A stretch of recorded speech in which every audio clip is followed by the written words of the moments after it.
Defence goals. Lord Hughes will explain the decision of the court. Since 1957, it has been the law of England and Wales that someone who kills another intending to kill them or to do really serious bodily harm is guilty of murder, of manslaughter rather than murder, if, at the time he did it, he suffered from a mental condition serious enough to bring substantial impairment of his mental responsibility for his act. The law calls that kind of condition diminished responsibility. As the name suggests, it's a partial rather than a complete defence. It reduces murder to manslaughter. To come within the partial defence, the defendant must have been substantially impaired, and that's the important expression today, in his ability to understand what he was doing, to form a rational judgment, or to exercise self-control. This appellant, Golds, killed his partner by stabbing her, or by inflicting a great many knife wounds on her after a series of rows between them which had taken up much of the day. What happened was seen by her two young sons. At his trial, he admitted having done this, but claimed that he was at the time suffering from a psychotic condition, which meant that it was a case of diminished responsibility. The prosecution agreed that he had some history of mental disorder and had had some outpatient treatment in the past, but it said that on this occasion he was simply very angry with his partner. They said that his abilities to understand what he was doing and so on were not substantially impaired.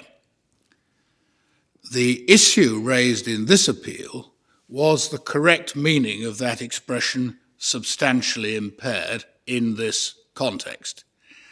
Ever since the introduction of diminished responsibility, this has been the key description for the level of mental impairment which is needed to bring the partial defence into operation. It was carried forward when the law was reformulated somewhat by Act of Parliament in 2009. As a matter simply of English usage, substantially can be used to mean at least two things. First, it could mean simply something which is identifiable and has substance in that sense, in other words, as opposed to having no significance or being merely trivial. Alternatively, it can mean substantial in the sense in which we use it when we speak of a substantial meal or a substantial salary. In other words, distinctly more than just past the trivial. The question in this case was how it has been used in the context of the partial defence of diminished responsibility. A review of the cases since 1957 shows that in this context the expression is plainly used in the second of those two senses, as in a substantial meal or salary. It does not mean an impairment which passes the purely trivial, and it never has.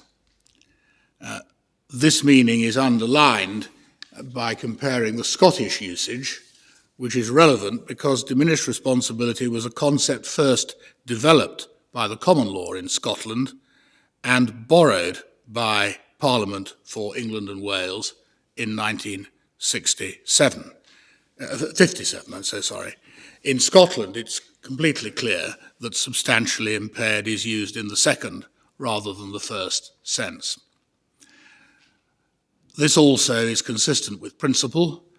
Before you can get to the possibility of diminished responsibility, the case has to be one in which it has been proved beyond reasonable doubt that the defendant killed the victim intending either to kill or to do really serious harm. Moreover, any question of justification or provocation will already have been ruled out. It follows that it makes sense to bring about a reduction from murder to manslaughter only when the mental impairment is substantial in this second sense. In a trial which raises the question of diminished responsibility, the correct meaning of substantially impaired will only sometimes be in question. Very often, the issue will be what happened, or it will be what the defendant's mental condition really was at the time of the killing. The usual rules about directing juries apply. The judge shouldn't deliver a general lecture on the law, but should deal only with what needs to be decided. So a direction on the meaning of substantially impaired is not always required. If it is required, it's for the jury to say whether the defendant's condition at the time of the killing amounted to substantial impairment. In the past, judges have sometimes tried to help juries by explaining that the impairment, whilst it need not be total, since if it were, the defendant would be insane, needs at the other end of the spectrum to pass the merely trivial, which doesn't count.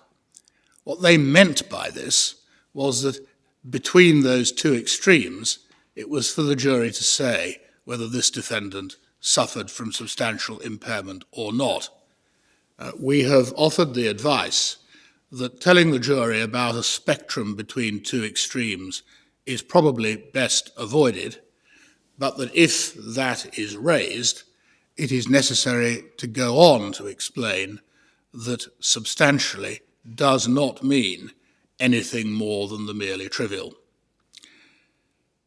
In the present case, the judge had asked the jury to assess for itself whether the condition substantially impaired the defendant's responsibility, aided by the evidence of two skilled forensic psychiatrists. The real issue was whether the defendant was in the grip of a psychotic episode at the time or whether he wasn't. The jury convicted of murder, not manslaughter.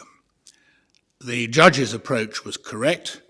The argument that he had to tell the jury that anything more than the merely trivial would suffice was wrong, and accordingly the defendant's appeal is dismissed. Thank you. The court is now adjourned.